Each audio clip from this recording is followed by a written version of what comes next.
Tuesday's election taught us a lot about where the country stands. Some real surprises. I have Farron Cousins with me here to talk about it. Farron, I just have to lead off with the death of the pollsters. I mean, my God, we saw it coming in 2016, but this is way out of whack. What's your take? Yeah. You know, after 2016, after they messed it up, they said, well, listen, we've adjusted the way we do things. We've gotten bigger, more representative samples. You can totally trust 2020. And then, I mean, immediately, as soon as the first polls started closing on Tuesday evening, you look at it and you look at the polls from just 2 days before and you say, okay, nothing adds up. Especially, you know, look at Florida. Biden was going to win Florida, according to the polls, by about 5 points, ends up losing it. Yeah. One of the biggest margins the Democrats lost Florida in 30 years. Yeah. It's much worse. Okay, I got to spend a couple of minutes talking about this because these folks want you to forget. They want you to forget how they bungled this whole thing. New York Times, great example, gave a 70 to 75% chance of Biden sweeping Florida. Okay, New York Times, double digit wrong up until the day before the election. All right, it doesn't stop there. ABC, Washington Post, gave Biden an 18-point lead in Wisconsin the day before the election. Quinnipiac, Texas, called Texas a toss-up. I mean, Texas was going to be a toss-up, and it was going to turn blue, according to Quinnipiac. Yeah, it went to Trump by 6 points. I mean, there was no toss-up in Texas whatsoever. And see, the problem is we always have to rely on these polls. Members of the media have to rely on these polls. We don't create them. We take them when they're given. We look at the aggregate. So when we go out there and we report on the polls, we report on this data, we also end up looking silly because we only reported on what the data showed. But I had to go out and do lots of segments saying, listen, I'm sorry that I had said it wrong here and wrong here and wrong here. But that was based on what was available for us. You also covered segments where you said, this doesn't look right. Right. You said this doesn't, like Reuters, 12 points off the day before the election. CNBC, 10 to 15 points off the day before the election. You know who got it right? Rasmussen and Real Clear Politics. Almost right on the head so far. I mean, just right there. You know, the truth is, the way I see this developing is we have an industry, a polling industry, that feeds the media. And, of course, the media, they're just as guilty, man. Right. They want to take this and they want to say, oh, my God, it's over. You know, according to ABC poll, Washington Post, it's over. But these folks are going to go home today and they're going to hope that the American public forgets about it. Now, I'll tell you this. There was a story in The Atlantic. It was written by some cat named Derek Thompson. I don't know if you saw the story. He spends all this time talking about in The Atlantic how it's different now. We have solved the problems. Yeah. Isn't that what you're hearing? Into this election, the pollsters are saying, oh, yeah, we messed up last time. Jake Tapper calling landslide talk coming out of Jake Tapper. Well, Jake Tapper is relying on the type of polls we're talking about because Jake Tapper wanted a landslide. Right. He starts off with his political ideology. He wanted a landslide. So Jake Tapper takes these polls and he puts them to work. But this guy with The Atlantic, he says we have new methods. He said 2016, there were the difference in 2016 is there were huge numbers of voters that decided late for Trump. Sound familiar, right? 2016, he says it's different because there was no October surprise in 2020. Goes through this list trying to justify why they screwed up so bad. Well, and what we could be seeing, you know, we can't rule out the possibility of some people not being honest with the pollsters. I mean, but you factor that in to margins of error. That's what that means. Yeah. You know, whether or not these people you're talking to are being honest. Maybe they're embarrassed about which one of these old geezers they wanted to tell you they were voting for. It changes based on how the question is framed. And that could confuse people. I know that sounds silly, but it does confuse them. I took courses in how to take polls. You know, that's part of what we do as political scientists. Right. So I've studied this. I've written papers on it. And it blows my mind that with as advanced technology as we have now, with as much access as we have to human beings, that we're getting it worse than ever. Yeah, okay, so Atlantic says it's cured because we have new algorithms. Right. I mean, that's part of their talking. I don't want the American public to forget about ABC and Washington Post and Quinnipiac and Reuters and CNBC. I don't want them to forget. The Wall Street Journal had a bunch of bad ones too. That, yeah, that oh my God, huge Wall numbers Street on Journal. Biden. It was all the same kind of story, and you just go, it is the death of the pollster.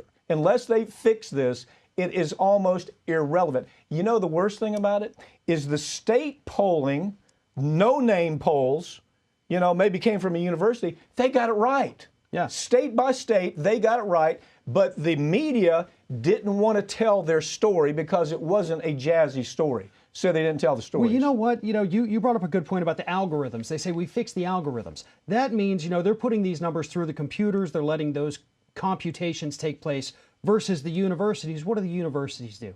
They have actual human beings that sit there and they work out these equations. Again, I still have these written out in a notebook that's under my bed.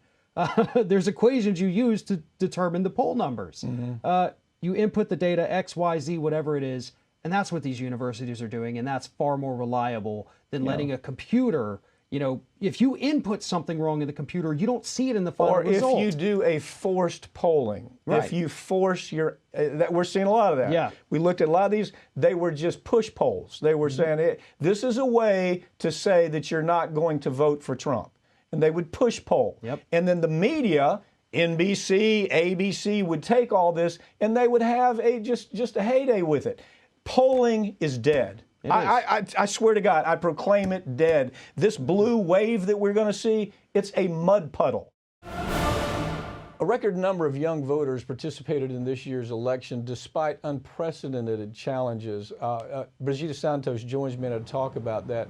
Brigida, you know, we saw a lot of surprises, didn't we? This wasn't a surprise. You know, there's always been the discussion, well, young voters just don't show up. The Democrats finally tried to focus on the idea that maybe we ought to spend more money and effort trying to do that. But there were surprises with, you know, we thought that the demographics on women were going to harm Trump. In fact, he increased by 5%. Or minorities, he increased that substantially. Latinos, there's so many surprises. This was no surprise. But how many young voters cast ballots in the presidential election? And what are the top issues that they seem to be concerned about? Well, ballots are obviously still being counted, but the Center for Information and Research on Civic Learning and Engagement at Tufts University has found that voters between the ages of 18 and 29 voted in record numbers. Now, over 7 million young voters had already cast ballots prior to November 3rd and were on track to surpass 2008's record youth voting numbers. Now, the most important issues to young voters are climate change and the environment, racism, and health care. Millennial and Generation Z voters make up 37% of the electorate, and this year they were inspired to get active and lead protesters to the polls. Political activism among youth has been increasing since the Occupy Wall Street movement, and in recent years, young organizers have demonstrated for Black lives, rallied for their lives against gun violence, raised hell over the construction of the Keystone XL pipeline, and even led a global climate strike. Their futures are uncertain, and they're tired of sitting on the sidelines. Yeah, there's going to be a tremendous backlash if they don't see a response for their turnout. I can tell you that is where the rubber's going to meet the road. They turned out in these big numbers. They expected something to happen. Something had better happen. What kind of obstacles do young people face in this voting process? Is it more difficult for them? Why haven't they turned out in the past? What's been the obstacles? Sure. Look, there's a common misconception that young people today are lazy, selfish, and not civically minded. But what many people don't realize is that young voters absolutely face unique obstacles to participating in elections. Some polling places have complex identification requirements for young voters, like in Wisconsin, where out-of-state college students need to show their proof of residency and enrollment and show their college ID cards, which are only considered valid by the state if they display the date that they were issued and other information that's not always printed on student ID cards. They also have to show proof of college enrollment, and without a voter-compliant photo ID card, out-of-state students can't vote.